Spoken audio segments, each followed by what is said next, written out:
Queridos amigos, este es un momento absolutamente especial, porque estoy a punto de conectar con Ruth Cerezo.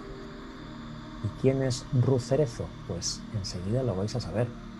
Estamos a punto de conectar con Ciudad de México. Vamos allá.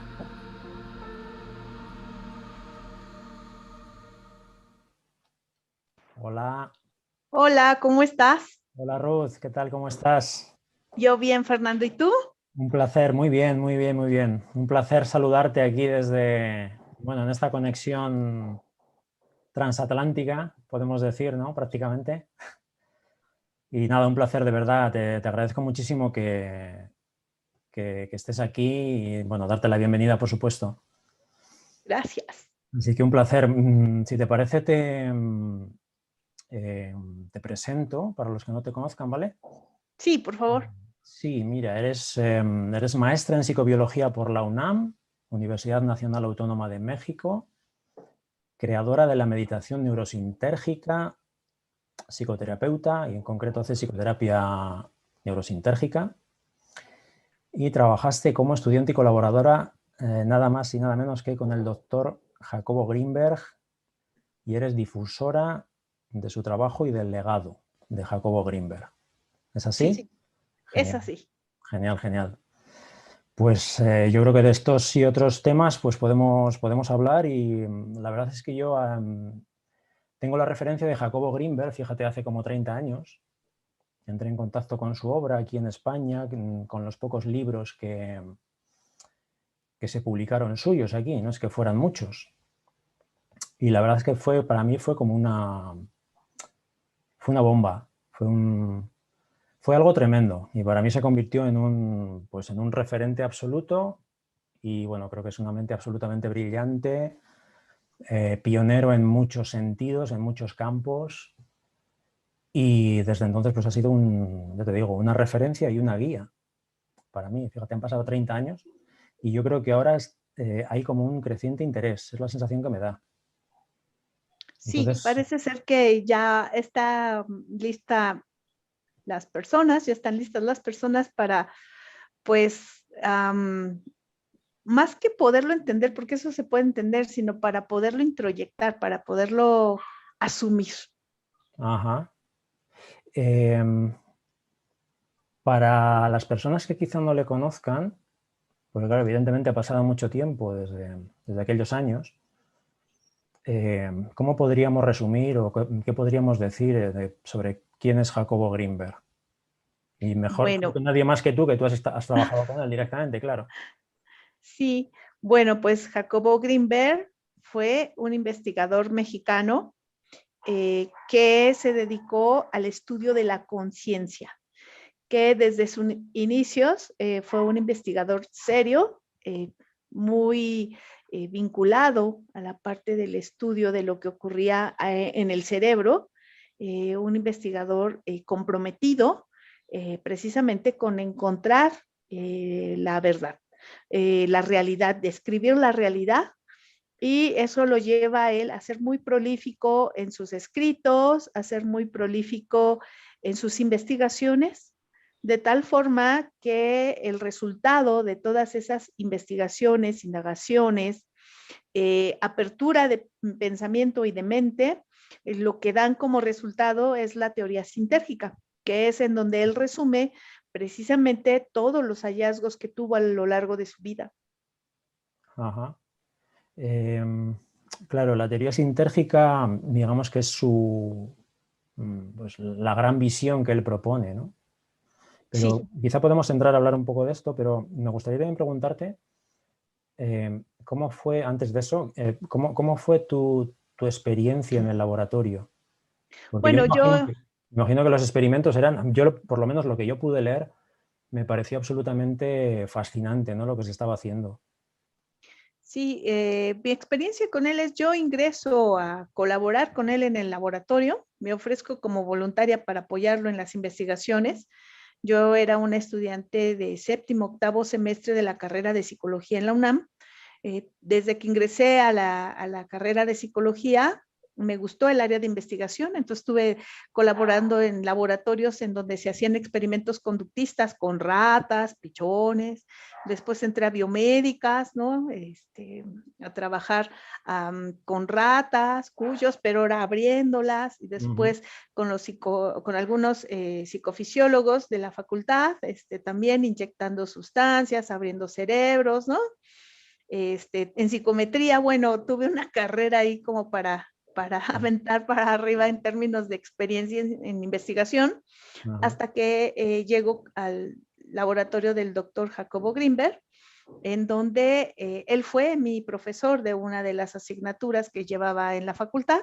Lo conozco ahí y yo sin saber nada del trabajo de investigación. A mí lo que me gustaba era la investigación en general y no sabía a quién le estaba pidiendo permiso de irle a apoyar. Y pues él me dijo que sí, o sea, salió y le dije, yo quiero colaborar con usted, doctor. Entonces se me quedó viendo de arriba abajo, ¿no? Ya después me enteré que no aceptaba estudiantes, ¿no? Y me dijo, pues, te espero mañana en el laboratorio 23. Y ahí yo voy con mi pecho sano, mi corazón inocente, realmente a romper todos mis esquemas de creencias, valores, prejuicios, todo, ¿no? Porque cuando entras en estos procesos, digamos, de apertura de mente, sobre todo de mente, todavía no de conciencia, pues es un shock fenomenal. Entonces, cuando veo a lo que se dedica y veo lo que está haciendo, pues para mí fue algo que no creí en un principio, he de reconocerlo. Tuve que participar como sujeto experimental, ¿no? Sobre todo en los experimentos de potencial transferido, como para poder yo vivenciar y poder romper mis creencias de que hay cosas que en ese momento estamos hablando de 1991, 92, sí, que había cosas que realmente eran fenómenos susceptibles de ser estudiados para quitarlos de la parte de la esoteria y de la magia. claro, claro, claro. Claro, es que hay algún experimento, en concreto el que has mencionado del potencial transferido. Quizá a lo mejor es interesante que lo podamos, bueno, realmente que los que nos estén escuchando puedan realmente saber realmente lo tremendo que es lo que significa, ¿no? Porque esto implica como hay una transferencia, ¿no? Bueno, sí, bueno, realmente es eso, ¿no? Una conexión, digamos, entre cerebros. Sí, de hecho, el potencial transferido, él lo englobaba en todo lo que eran los experimentos de comunicación humana. O sea, él ya le daba un estatus de comunicación en el cual, pues, cada uno de nosotros tenemos esa posibilidad. Les platico un poco en qué consistía el experimento. Sí, sí, por favor. Entonces, eran dos personas que interactuaban, ¿no? Y después las separaban y las ponían en cámaras de Faraday. Las cámaras de Faraday están aisladas electromagnéticamente, entonces no entra nada que sea de ningún tipo de señal, ni eléctrica, ni electrónica, ni de ningún tipo. Y lo que hacían después era, después de separarlas, ¿no? Eran cámaras oscuras, completamente oscuras. En una de ellas fotoestimulaban a la persona, estos mandaban flashazos de luz, y pues obvio registraba sus ojos, la señal eléctrica, la transducía en el cerebro y aparecía lo que se le denominaba un potencial evocado, que es normal en todos los cerebros. Cuando vemos algo, aparece un potencial. La otra persona estaba siendo registrada, pero no había ningún tipo de estimulación.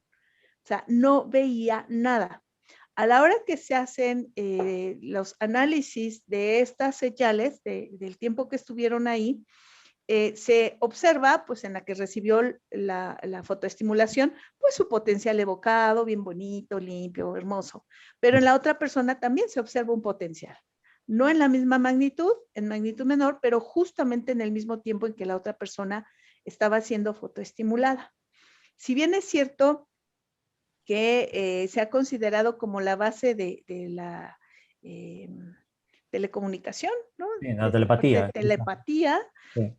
distaba mucho todavía, porque la otra persona recibía y se observaba precisamente la respuesta cerebral, pero no concientizaba nada, o sea, no era consciente de que algo estaba Ajá, ocurriendo, no tenía ninguna percepción, ninguna sensibilización, ni ninguna nada. ajá. O sea, era como un primer paso, digamos, quizá, ¿no? Una primera aproximación a ese fenómeno, por lo que estás contando. Pues sí, era un proceso de comunicación, digamos, biológica, digamos en términos biológicos, era una prueba de que nuestros cerebros funcionaban con una de las leyes, bueno, más bien uno de los fenómenos de la física cuántica, que es las partículas elementales, después de que interactúan, ambas se comportan de la misma manera, sobre todo cuando modifican sus spin. Entonces, lo que estamos hablando es que hay una vinculación en un solo sistema de estos dos cerebros. Sí, sí, yo que soy físico, estudio física, soy un gran amante de la física cuántica, claro. La famosa paradoja EPR, ¿no? Cuando se separan las Sí, de partículas, Einstein-Rosen Podolsky, la sí. conexión no local entre una y otra, ¿no? Y era algo Es, parecido a esto, ¿no? Parecido a esto. Esto es tremendo, tremendo, tremendo.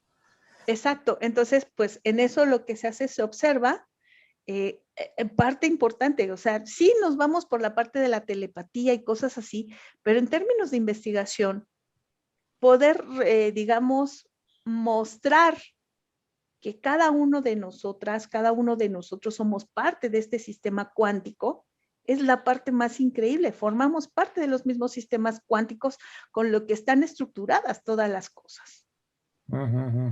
Y además creo que era independiente de la distancia, ¿verdad? ¿Puede ser? La conexión, quiero decir. Y del tiempo. Y O del sea, tiempo. una de las, sí, de las características precisamente cuánticas es que tienen que ocurrir exactamente en el mismo tiempo. Entonces se probó a 5 metros, a 15 metros, o sea, se estaba probando a diferentes distancias. Cuando se desaparece el doctor Jacobo Greenberg, la propuesta era hacerla México, la India. Tremendo. Imagínate, sí, haber encontrado que no existe una latencia de tiempo en ese proceso y sobre todo digamos, con las estructuras tecnológicas que había en ese momento, ¿no? Que Claro, ahorita finalmente los procesos de muchas de las computadoras ya son cuánticos. En claro. ese momento, pues hubiéramos ya realmente sin ya ninguna duda demostrado que era un Ujú. proceso local, ¿no? Y era necesaria, según has comentado, una interacción previa que consistía ¿en qué consistía esta interacción previa? ¿Una comunicación directa, una presencia de la otra persona, Sí, estado de meditación? ¿Cómo es esto? las instrucciones para esta parte era sentarse enfrente de la otra persona con ojos cerrados a sentir su presencia, a aceptar su presencia, ¿no? Ah, En algunas ocasiones podía haber toque de manos, ¿no? O sea, estar en contacto con las manos, aunque eso no era necesario. O sea, nada más era sentarse frente a la otra persona y dejar que voluntariamente, digamos, aceptar la presencia de esa otra persona, hacerse consciente de la existencia de la otra persona. ajá.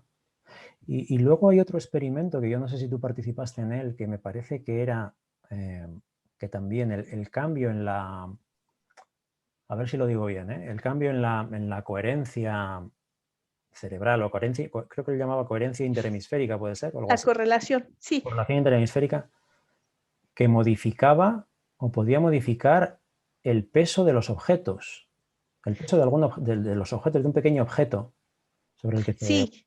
se medía. No, ya no participé en ese experimento, ese fue muy anterior, Anterior. en donde finalmente parte de este proceso es que al modificar la coherencia medida a través de la correlación interhemisférica entre el hemisferio derecho y el hemisferio izquierdo, esto es, para nuestro querido público, que trabajen igual, que Sí. hagan lo mismo. Se explica muy fácil. Cuando nosotros somos artistas, nuestro hemisferio derecho tiende a tener un tipo de frecuencias diferentes al del hemisferio izquierdo. Cuando estamos en procesos analíticos, esto se hace diferente. Entonces, todo el tiempo uno trabaja más, otro trabaja menos, etcétera. La parte de la alta correlación, que es, digamos, la extrapolamos a la coherencia, era que ambos trabajaran en las mismas frecuencias, exactamente, ¿no? Que hubiera entre la parte de los análisis entre los dos hemisferios, ¿no? Que se medían en temporales, hubiera similitudes en esta parte. ¿Por qué? Porque eso dentro de la teoría sintérgica lo que nos estaba diciendo es que había un proceso en el campo neuronal que es el resultante del trabajo de todo el cerebro, de todas las neuronas, una vinculación con el campo sintérgico, que digamos, él lo equiparaba al espacio cuántico, ¿no? Entonces, pero digamos que él lo describe de una manera como más en comunicación con el aspecto biológico de la persona.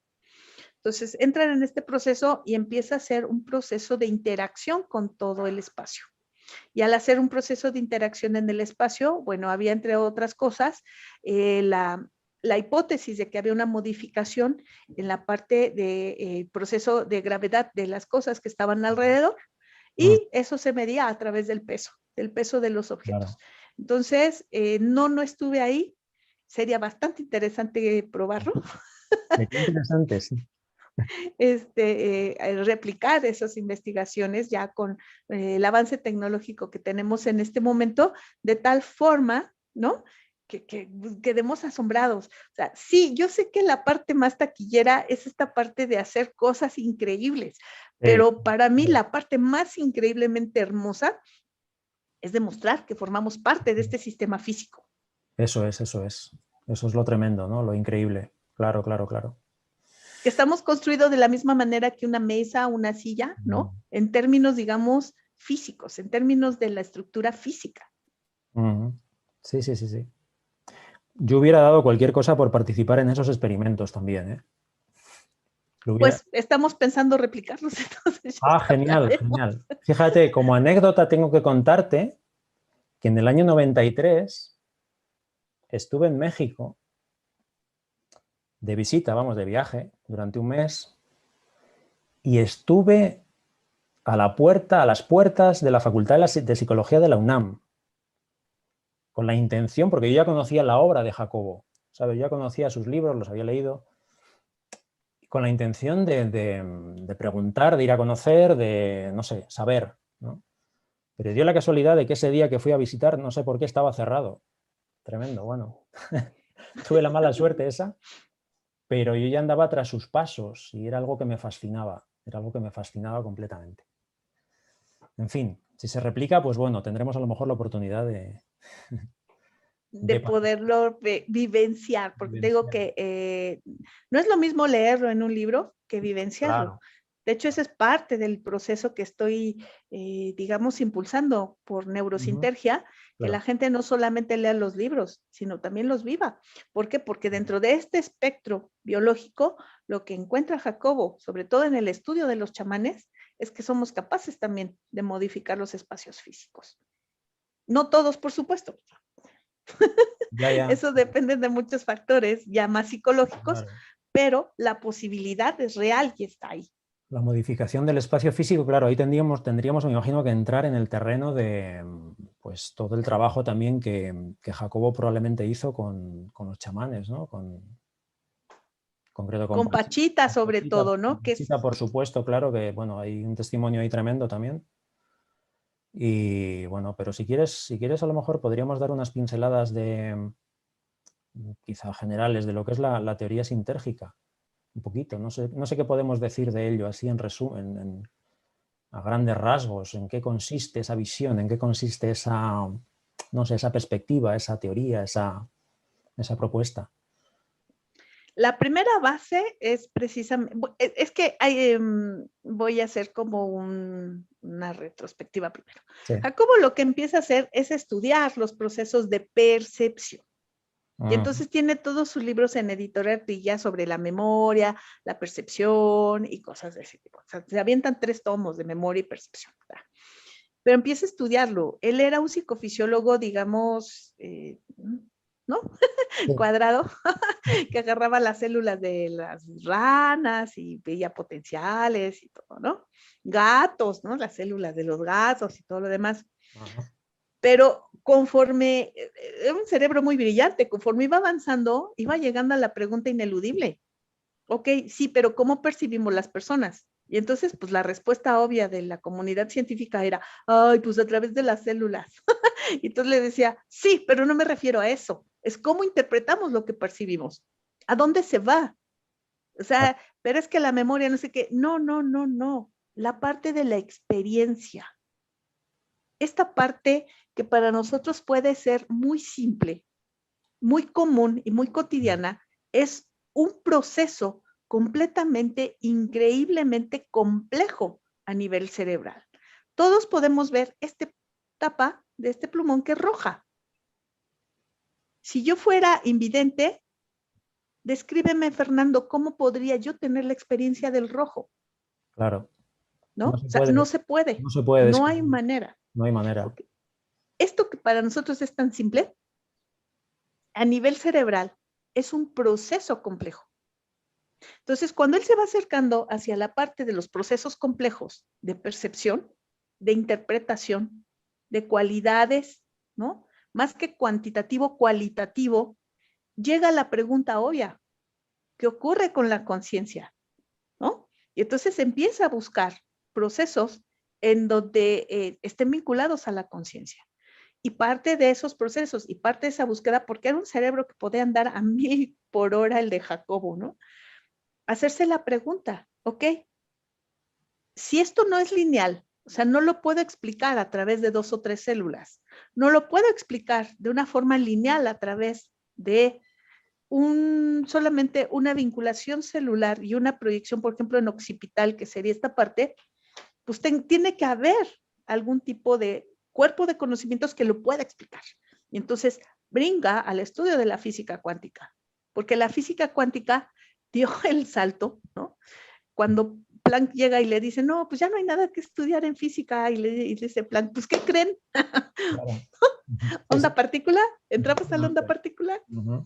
Sí, sí. Desarrolla todo un voltea de cabeza a la física de aquel momento. Entonces dijo Jacobo, pues es que podría ser por allá.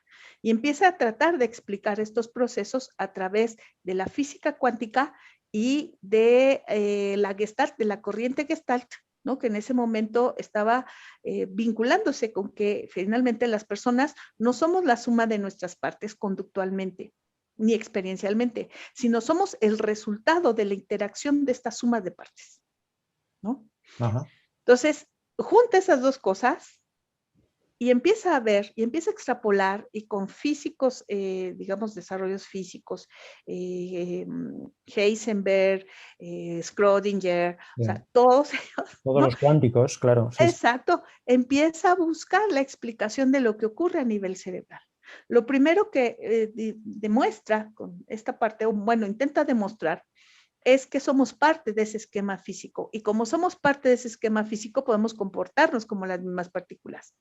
Al comportarnos como estas partículas, entonces puede haber resultados, digamos, emergentes que puedan explicar la parte de la experiencia, ¿no? Pero él sigue avanzando. Entonces, él sigue avanzando.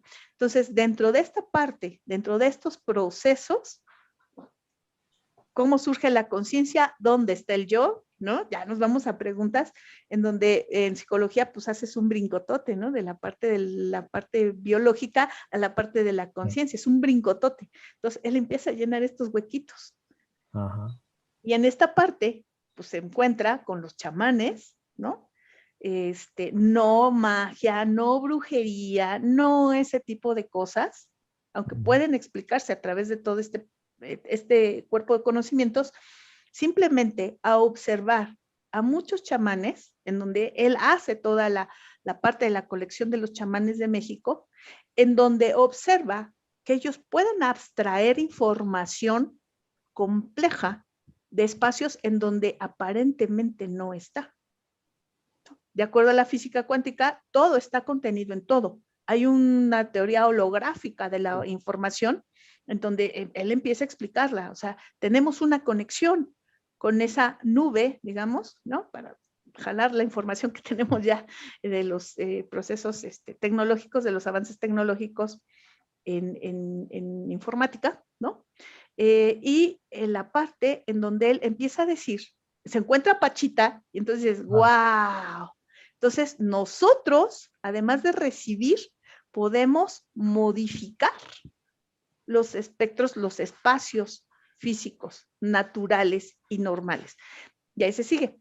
¿Qué es teoría sintérgica? Teoría sintérgica es la explicación de cómo nuestro cerebro interactúa con el mundo y el espacio físico.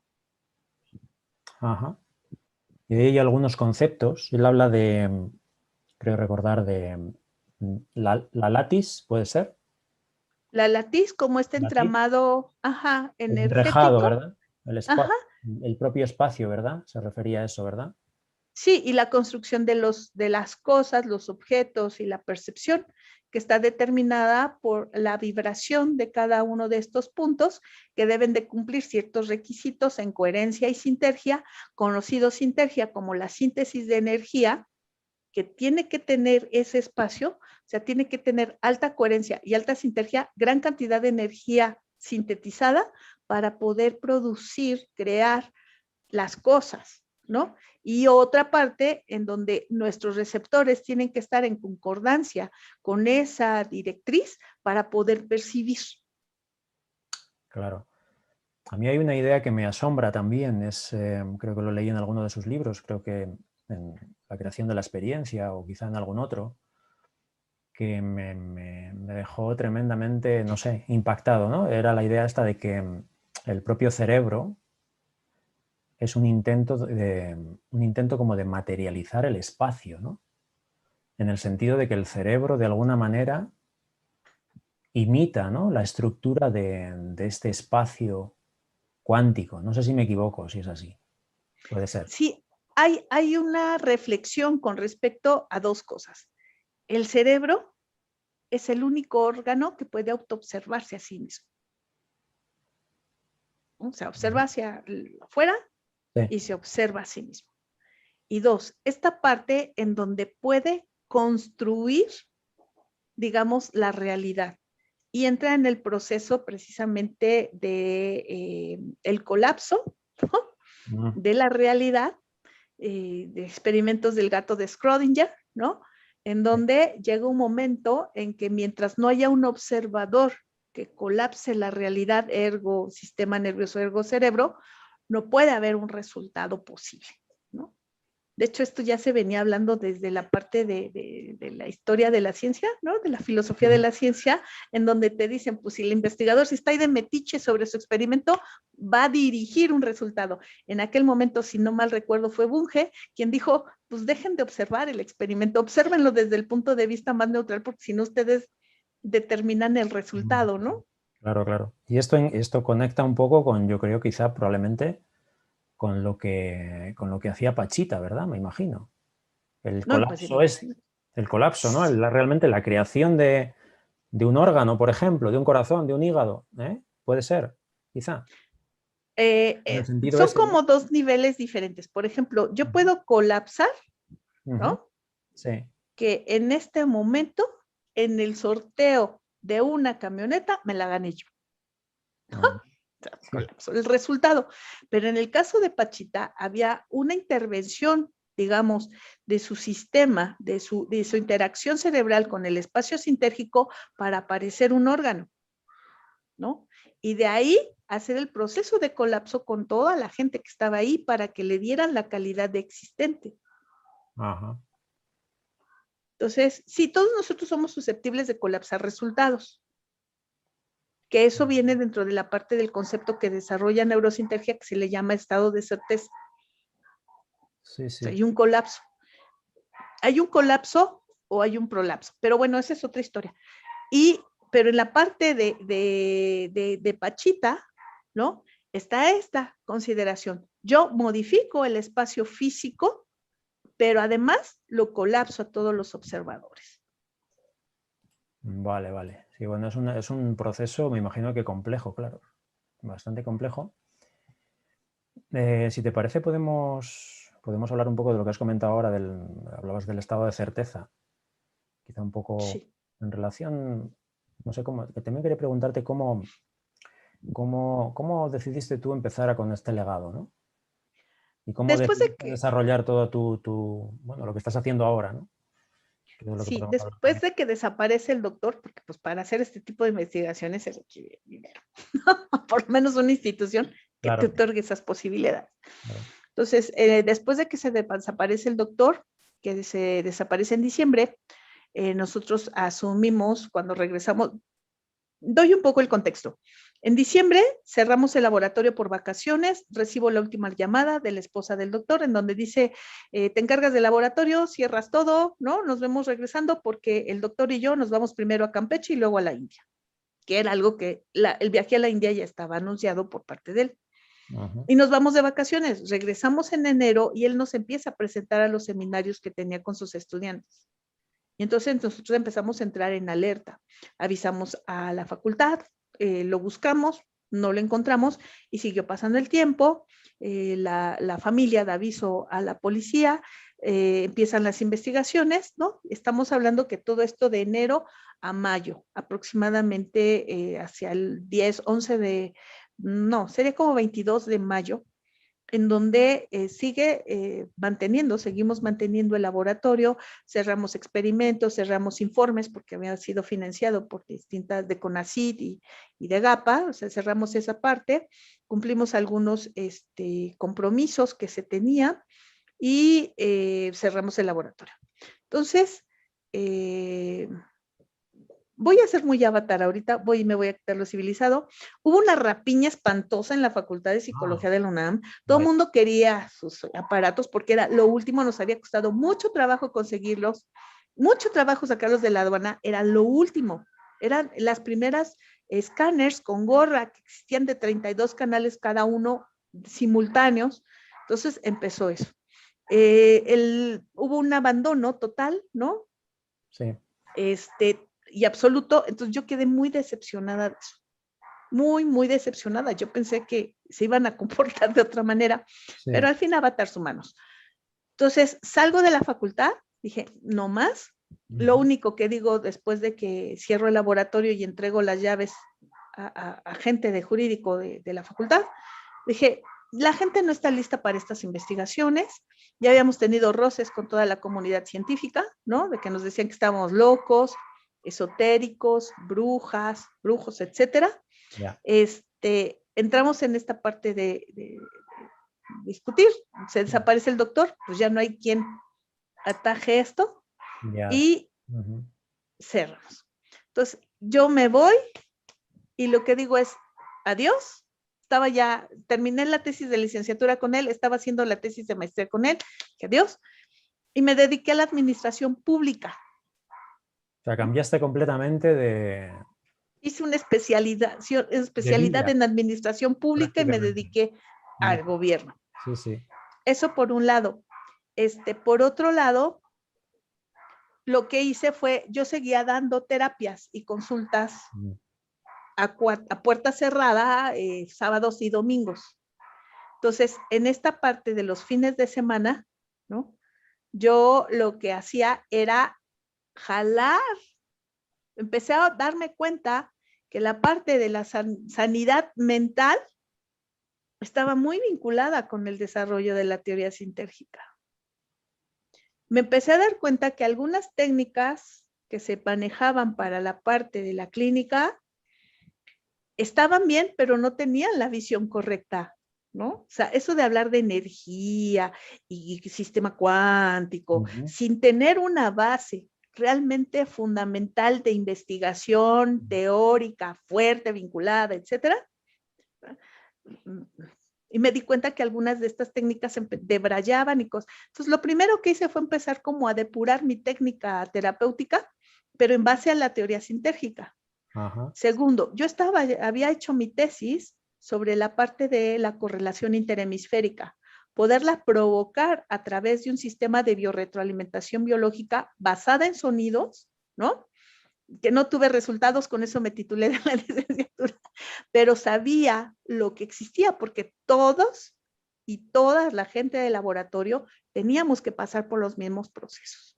Entonces, en ese momento, pues jalo también parte de todo esto, empiezo a agenciar algunas técnicas que estaban en boga, que siguieron analizando, saliendo, empecé a depurarlas, empecé a ampliar, empecé a encontrar términos como estado de certeza, términos como conflictos cuánticos sintérgicos, o sea, empecé a crear mi propia estructura terapéutica, creé mi modelo terapéutico, la parte de la definición de cada persona, en qué nivel de entendimiento y comprensión está de estos procesos, todo. Fuiste tirando del hilo, por decirlo así, ¿no? Fuiste tirando un poquito del hilo de los conceptos de lo que tú ya habías estudiado y aprendido en el laboratorio, ¿no? Supongo. Y yo me imagino que también, una experiencia tan importante como el trabajo en el laboratorio, imagino que no podía quedarse ahí en el olvido, ¿no? Probablemente. Sí, entonces yo seguí trabajando con eso, lo seguí desarrollando. Ahí nace psicoterapia neurosintérgica, ¿no? Que es, digamos que ¿qué tendrá? Que lo definí así, tendrá desde el 2012, 2011, 2012. Como 10 años. Que yo lo defino así, pero no lo hacía abierto, no participaba en 2, 3 pláticas, cosas así, entrevistas, cuando se hablaba del doctor, pero jamás se hablaba de esto. Pero hubo 2 parteaguas importantes para que yo empezara a desarrollar la parte de neurosintergia. El primero fue Ida Cuellar con el documental. La película, sí. Ajá, yo no participaba en nada. O sea, estaba yo completamente alejada, decepcionada todavía, después de un chorro de años. Así es el avatar humano. Tremendo. Necio. Y entonces, en esa parte, pues dejo pasar el tiempo. Me dice Perry Andrews, un amigo de Jacobo, oye, ¿sabes qué? Hay un cineasta barcelonés que está haciendo un documental muy importante de la desaparición de Jacobo. Entonces le dije, ay, pues órale, las fotos que pueda mandarte o los documentos o en lo que yo te puedo aportar. Ya después me dice Perry Andrews, ay, ya te lo mandé. Y yo así, rayos, yo no quería hacer más esto. Dije, pero bueno. Y entonces, Ida Cuellar me hace el favor de citarme, y se lo voy a agradecer toda la vida, en el laboratorio 23, que no había pisado en más de 20 años. Wow. Y ahí me cae el 20 junto con el duelo de la desaparición del doctor. Sí, es lloradero, entonces por eso ni sale la entrevista esa en la película. No te he visto, no te vi en la película, creo que no apareciste, no apareces, ¿verdad? Sí, aparezco varias veces. ¿Apareces varias veces? Ajá.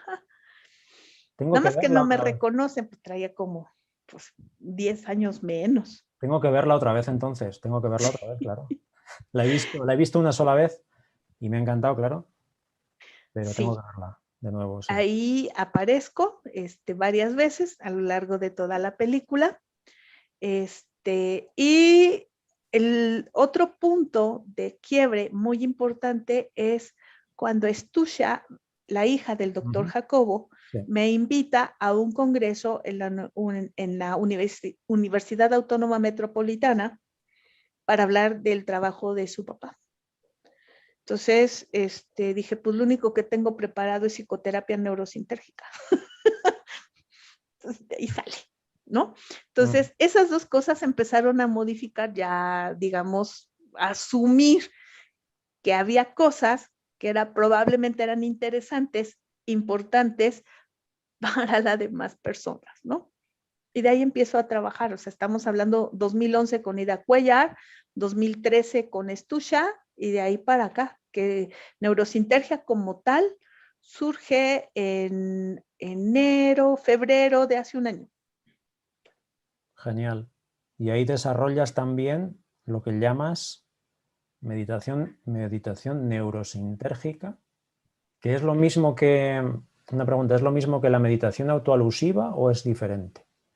Es diferente, tuve que ponerle otro nombre porque yo a la hora que estaba analizando los pasos de la meditación autoalusiva, que es su original, cuyo objetivo era estar en un estado de unidad de conciencia, de fusión completa del yo, que no del ego, que son 2 cosas bien diferentes, sino del yo, para entrar en procesos de vinculación con el espacio sintérgico, con el campo sintérgico, me di cuenta que había cosas que el avatar no iba a poder dar el brinco.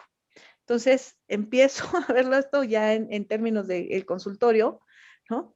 Y empiezo a modificar, proponer, desarrollar, implementar diferentes estrategias y pasos para alcanzar el objetivo de la autoobservación total.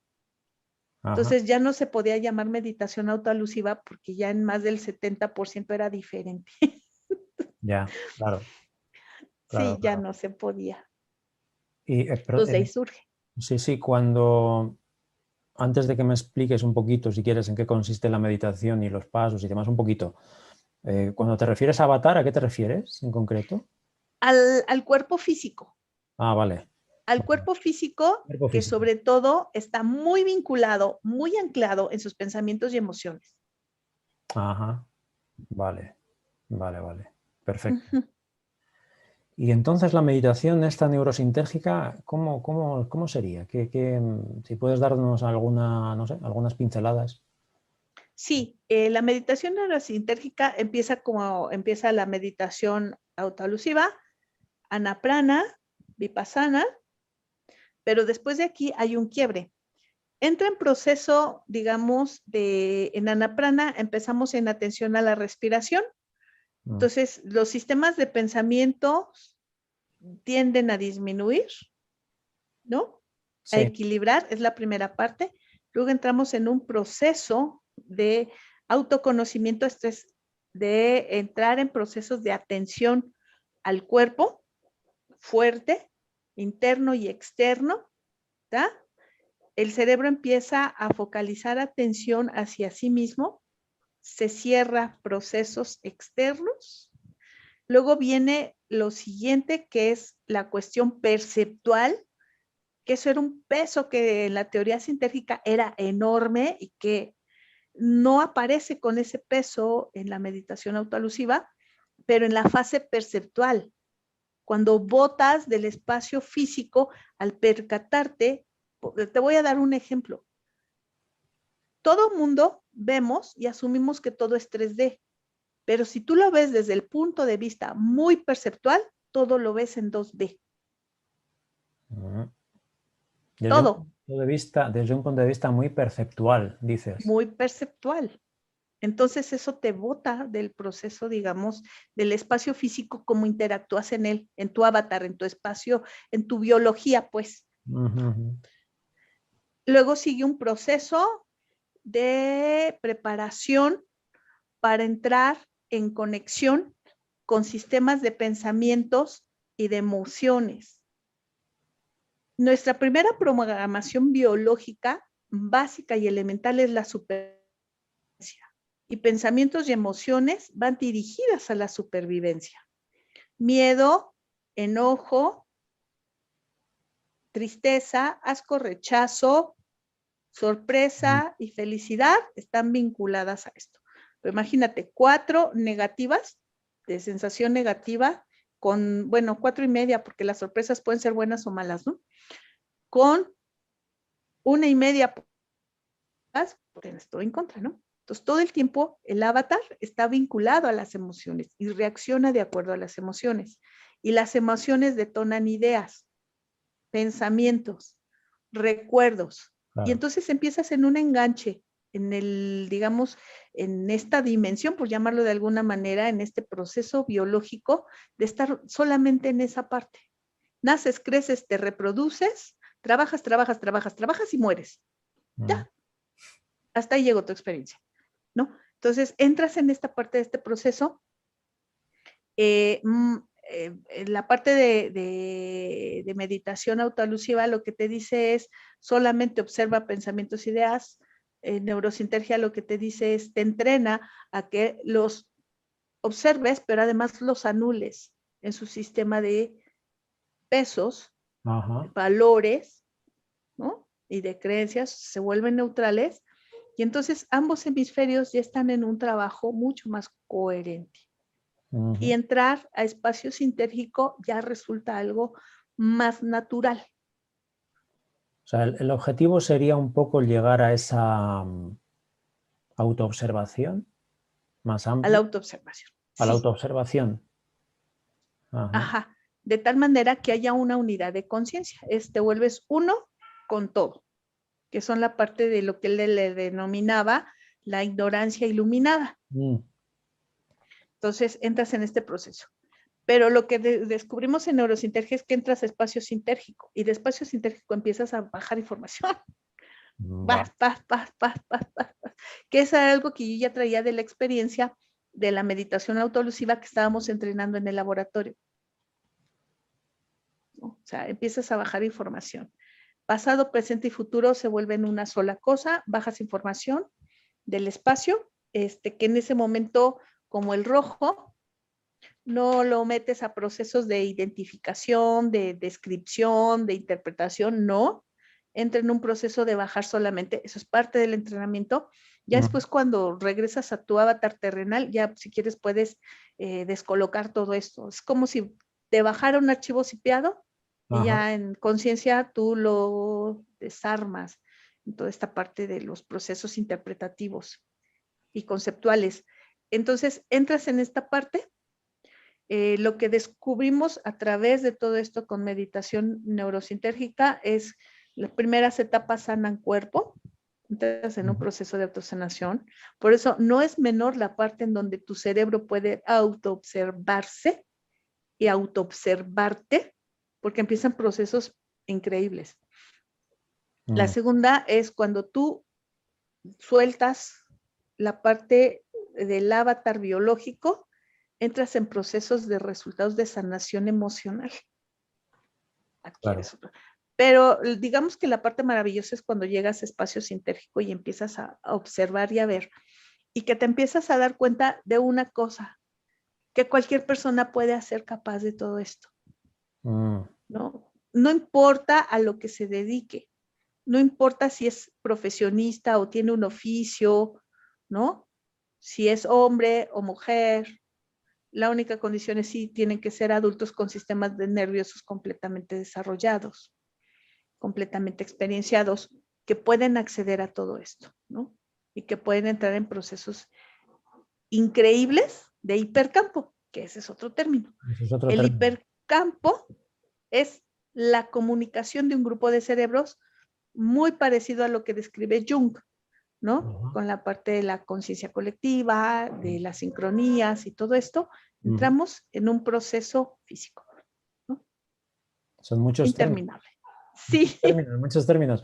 Oye, y por cierto, el estado de certeza equivaldría a esa conexión con el espacio sintérgico en la que desciende, según has dicho, toda esa información. ¿Eso sería el estado de certeza? O sí, pregunto, ¿eh? Sí, el estado de certeza es un proceso a través del cual tú jalas información del sintérgico y lo asumes como una verdad, ¿no? No es que lo asumas o le des esa categoría, digamos, desde el sistema cognitivo, no, sino que la sensación, la cualidad de la experiencia del estado de certeza es muy particular. Todas las personas lo tenemos, pero no somos conscientes de ello. Entonces, la parte del entrenamiento del estado de certeza son dos. Uno, que seas consciente de ello, en qué momento ocurre, sin que pase a sistemas cognitivos que intenten explicarlo, porque en ese momento lo pierdes. Y dos, que puedas abstraer en estado de certeza una mayor cantidad de información. Un ejemplo del estado de certeza común del cual no somos conscientes. De repente tú sueles irte por la misma calle todas las veces. Y un día, ya después de que pasaste por la otra calle, te percatas que no pasaste por la calle de siempre. Probablemente lo que ocurrió en ese momento es que entraste en un estado de certeza inconsciente. El avatar lo que le va a dar es prioridad a estar cuidado, a sobrevivir, y te mandó por otro lado, ¿no? Y al otro día te enteras que de ese lado estaban asaltando y asesinando gente, ¿no? O cuando inconscientemente estás platicando con alguien, tomas el teléfono y suena y contestas y no, la mamá, ni siquiera te ha hablado la señora. Pero lo dejas pasar. El cerebro, como está basado para su sobrevivencia en valores, creencias desgraciadamente, prejuicios, ¿no?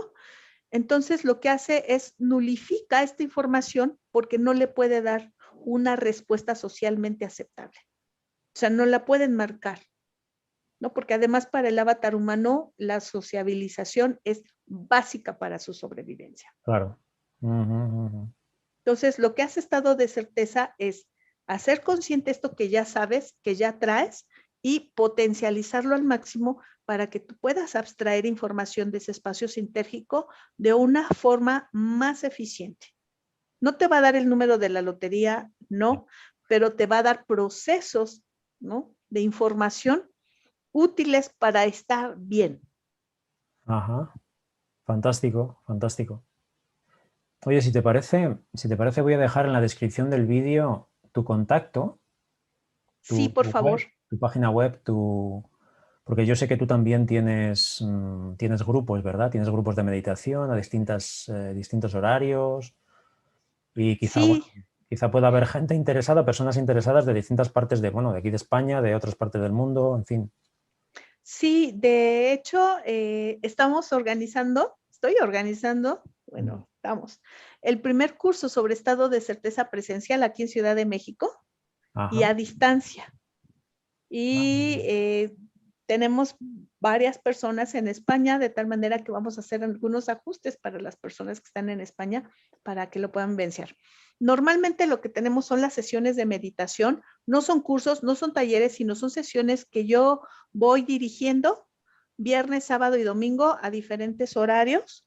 Para España les queda el viernes a la 1 de la tarde México y creo que ya son las 6 o 7 de la noche. Y está la parte de los domingos a las 8:30 de la mañana en México, que serían más o menos como mediodía del domingo. Sí, son 7 horas, en España. creo que son. Sí. Exacto. Entonces, están esa parte. Tengo gente de España que luego se espera las de las 8 de la noche de México, que son para ustedes las 3, A las 2, 3 de la 3 de la mañana. mañana. 7:15, sí, las 3 de la mañana, exactamente. Sí, sí. Las adoro, porque Tremendo, se esperan tremendo. un buen rato. Eso es lo normal. Están los seminarios en donde todo esto que hablamos lo explico más ampliamente con ejemplos y cosas así. Digamos que la parte vivencial de la teoría sintérgica está en meditación y la parte, digamos, teórica está en los seminarios. Los seminarios son los domingos temprano para México y pues en la tardecita para Europa. Y estamos con eso. Doy psicoterapia neurosintérgica. Obvio, no le iba a dejar nunca, nunca, nunca, nunca. Claro. Y ahorita estoy preparando a la segunda generación de guías orientadores en meditación neurosintérgica, porque sigue un proceso y sigue una atención a cada una de las personas que participan particular. Y la primera generación, que me da mucha, mucha emoción, de psicoterapeutas neurosintérgicos. Entonces, estamos en eso ahorita. Pueden verlo en la página de www.neurosintergia.com y en los demás datos que me vas a hacer favor de Sí, claro, por supuesto. Compartir, Fernando. Por supuestísimo. Pues oye, un placer, ha sido un placer. Oye, por cierto, por ir concluyendo, si quieres, no quiero quitarte más tiempo. El futuro, ¿cómo se prevé? ¿Cómo lo prevés? ¿Qué queda por descubrir? ¿Qué queda por hacer? Yo sé que hay mucho trabajo por delante por lo que estás contando, pero ¿qué intuyes? ¿Qué intuyo? Intuyo que tenemos que regresar. Vamos a regresar, tenemos que hacer investigación, empezar con la réplica de los experimentos icónicos, ¿no? No sea que nos vaya a pasar como lo que le ocurrió a los experimentos icónicos en Science, ¿no? Que cuando lo replicaron obtuvieron resultados diferentes. Vaya. Ya ven, el observador colapsa. Pero Sí, bueno, vaya.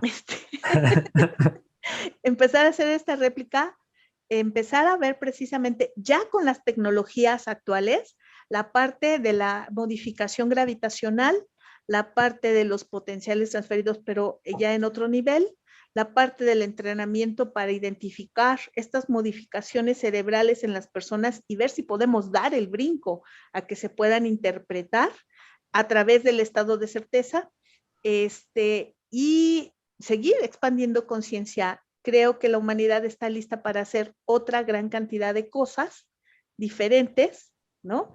que pueden vincularnos justamente pues, al desarrollo de la humanidad. No sé, a lo mejor me sueno muy ambiciosa, pero pues no soy la única. Creo que ya hay mucha gente haciendo estas cosas.